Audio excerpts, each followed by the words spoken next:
guys. So like I was saying in my last video, so make sure to check that out if you don't know what the heck we're doing here.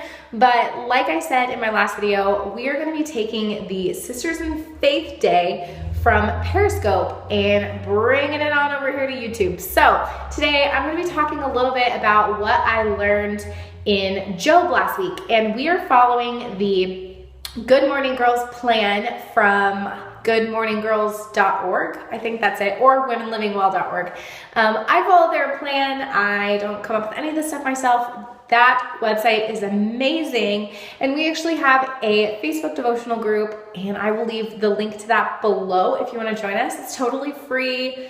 Nothing weird. But on Periscope before, I was talking each week about what I learned from the week before and kind of just sharing it because I felt like I was learning a lot, so why not share it? So the first thing that I do need to say though is I'm not like an expert or anything.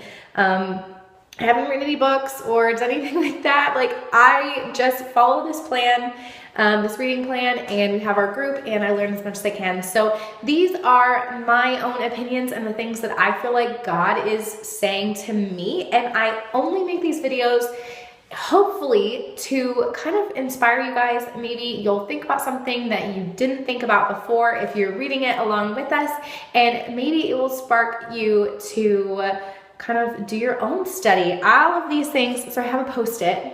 All of these things are from my Bible journal, and it's really nice at the end of the week to look back on my journal and see kind of all the things that I learned and all the things I was thinking that day. So it's really, really great to look back. So we have we have six things off my sticky. And like I said before, I'm just gonna say it real quick. If you're watching the beginning of this video and you're like, man, this is a horrible background and this is not very polished and yada, yada, yada. I'm just gonna be a lot more real with you guys. And this is on my camera, my phone. This is on my phone instead of my camera today. I just didn't have the time, but I wanted to get this out and share it with the girls in my group and with you guys on YouTube. So let's get into it. So last week we read Job 6 through 10. So these are the things that I learned from that. And there might be a couple things in here that I just learned from my own reading in general. So here we go.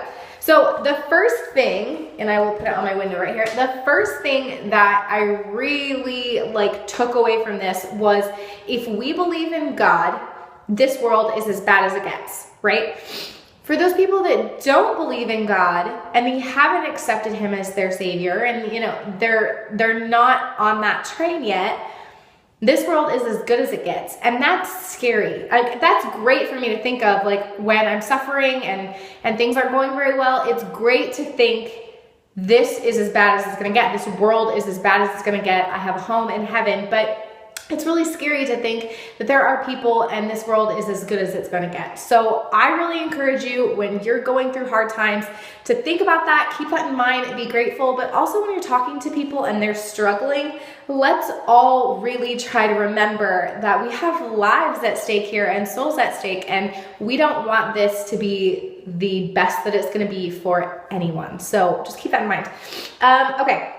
Number 2 is Job was so frustrated in these chapters, and I kind of understand with that. Like, why he was frustrated? I get it, okay? But one of the things in my study Bible was, it says a lot of times you may not be suffering due to sin, but there is a really great temptation to sin to deal with the suffering. And that's something that we really have to guard against. So realize that if you're suffering or you're going through something hard, just like Job was, he didn't really do anything to deserve that or bring it upon him, and he didn't understand what was going on.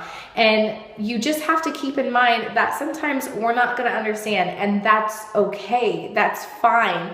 But keep your mind and your thoughts and your words and your actions guarded during those times of suffering to make sure that you're not sinning in result due to the suffering. So just keep that in mind as well. Okay, number 3.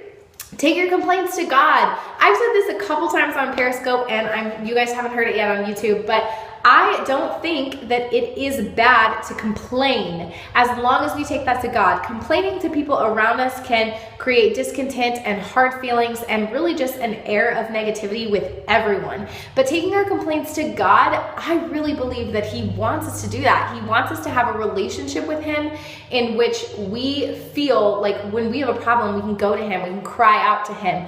So if you're feeling frustrated, just like Job did, he complained to God. And some of the things that he says are a little like, maybe you shouldn't be saying that to God. But he still took his complaints to God and he told God how he was feeling. And that is what we should be doing. We should feel comfortable taking those complaints and those things that are frustrating us and hurting us, taking those to God because He cares about us and He's compassionate and He loves us. So that was number 3. Number 4. So this is just a really short one, but it's something that was in my study Bible and I thought it was really important. Let's try, all of us, me included. I have a huge problem with complaining. So this book and the book of Numbers are blowing my mind. But let's try when things get difficult, instead of saying, why me? Why is this happening to me again? I can't believe this. Why don't we say, how can I grow from this? How can I learn from this? How can I grow from this? Now, trust me, I think that's going to take a lot of practice for me to start to do, but really just try and realize that everything that we're going through, we can use to learn from, we can use to become closer to God, and we can use to help other people. So when we're going through difficult times, let's all try to say, what can I learn from this? How can I grow from this? How can I apply this? What can I do to make this a positive? Number 5, I didn't read this in Job, but I heard it on the radio, on K-Love, and I can't remember who said it, but someone was speaking on that like time in between the music, the intermission. Someone was speaking and was saying that she has trouble with self-doubt. I think it was one of the ladies from Proverbs 31, but she was saying that she has trouble with self-doubt and that she's asked God to remove that self-doubt and He never has. And she said soon she started to realize that self-doubt was a tool that God was using to bring her to Him. So in those times of self-doubt, she was able to just get to God, and that was something that He was using to bring her closer to Him. So it's another example that sometimes the things that we struggle with the most aren't necessarily bad things. Sometimes those are the things that God is using to bring us closer to Him. And those are things that we need to understand, that sometimes He's not going to take that problem away, because that problem is something that really helps us dig deep and get closer to Him. So we just really need to understand that we don't understand everything, and that's fine. Sometimes one of the best things that I feel like one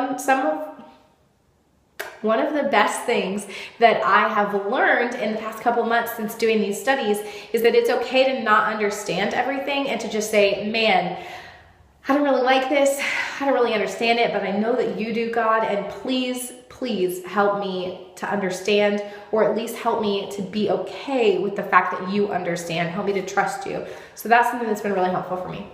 And the last one. So I feel like a lot in Job was really letting his frustration and his anger take over, which is kind of understandable from our human perspective because he was going through a lot. And so when I think about what I would have done in his situation, it's probably not even as well as he handled it. And I think there's still some lessons we can learn from how he handled it. So in those times when you want to let frustration and anger take over, let's try to instead let God take over. Let's, kind of what I was just saying, let's just go with not understanding and not being in control, and letting go of the frustration, letting go of the anger, and just letting God take care of it. So those are the things that I learned from Job. Like I said, this is not me trying to be better than anyone or say that I understand all this stuff. Every single thing that I just talked about is something that I am struggling with, and I just want to share it. I feel called to do that, so I'm gonna do it. So if you like this, let me know in the comments which one was your favorite, which one you're gonna be working on, and I will go ahead and leave a link to the Facebook group down below in case you stumble upon this from somewhere other than Facebook and you don't know about it and you'd like to join us. We would love to have you. Totally free, and we welcome all women, and I am so excited to see you there. So this video has been super long. None of my videos are going to be as long as these, but these do tend to be longer videos because you learn so much in a week. So I will chat to you guys later, and I will probably be posting another video this week. So stay tuned for that, and make sure to subscribe if you don't want to miss this stuff. All right, have a good day.